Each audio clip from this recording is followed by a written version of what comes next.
Good morning વિદ્યાર્થી મિત્રો, કેમ છો બધા? મજામાં?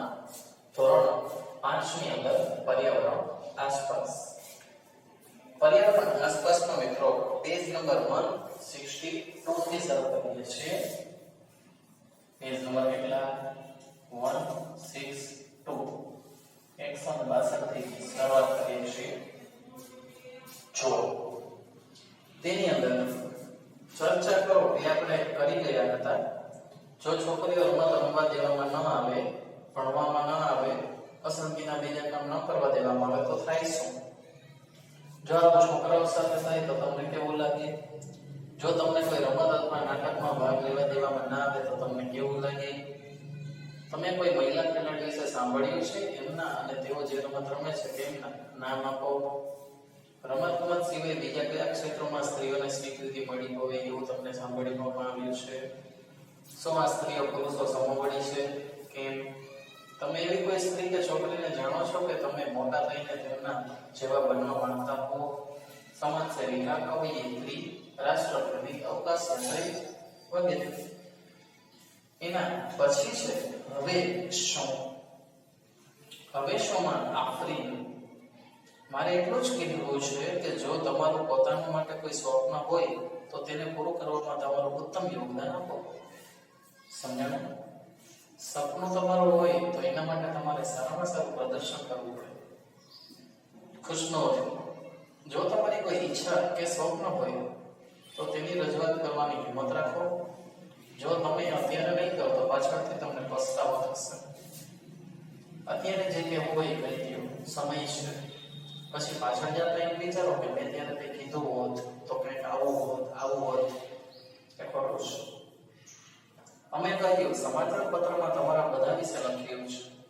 હવે વિદ્યાર્થીઓ ચોપડીમાં તમારા વિશે વાંચશે, તમને કેવું લાગશે? આપણે કહે અમે આવાથી એટલા ખુશ છીએ કે અમારી ખુશી વ્યક્ત કરવા અમારી પાસે શબ્દો નથી. અમને હવે એવું થાય છે કે અમારા ગામ, શહેર અને અમારા દેશને પ્રસિદ્ધ બનાવવા માટે સારું જ રમવું પડશે. બધી છોકરીઓ હા, અમારી પણ આ જ ઈચ્છા છે. હવે છે પાના નંબર 163 ઉપર કોચ સાહેબ.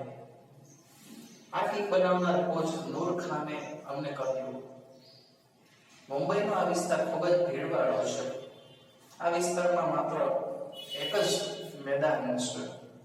આ અમારું બચ્ચુખાન મેદાન છે. અમારા વિસ્તારમાં મુસ્તફા ખાનનો એક માણસ રહે છે. દરેક જણ તેનાથી ડરે છે.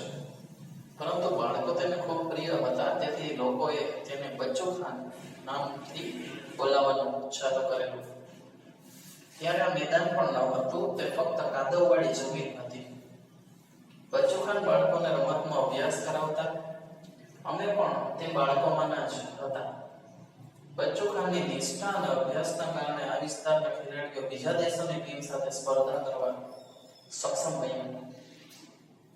બચ્ચુ ખાનની જેમ મેં આ વિસ્તારના બાળકોને તાલીમ આપી છે.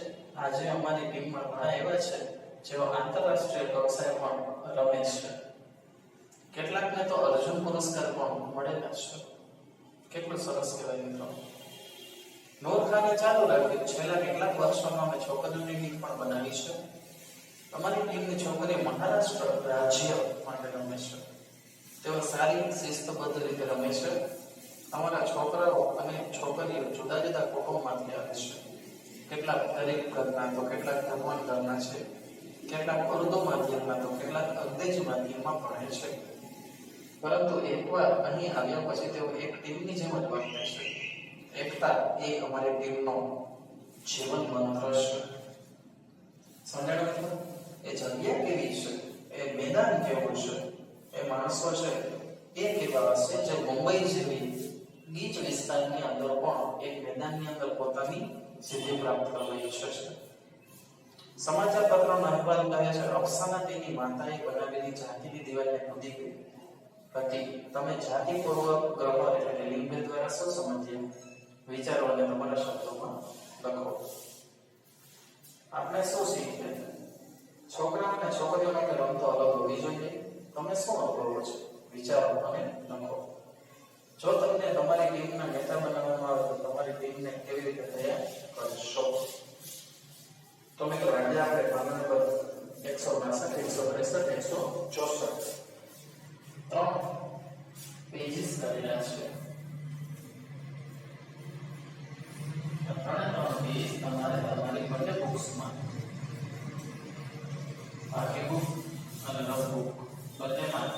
વાર એટલે કે ટોટલ 2 વાર લખવાના છે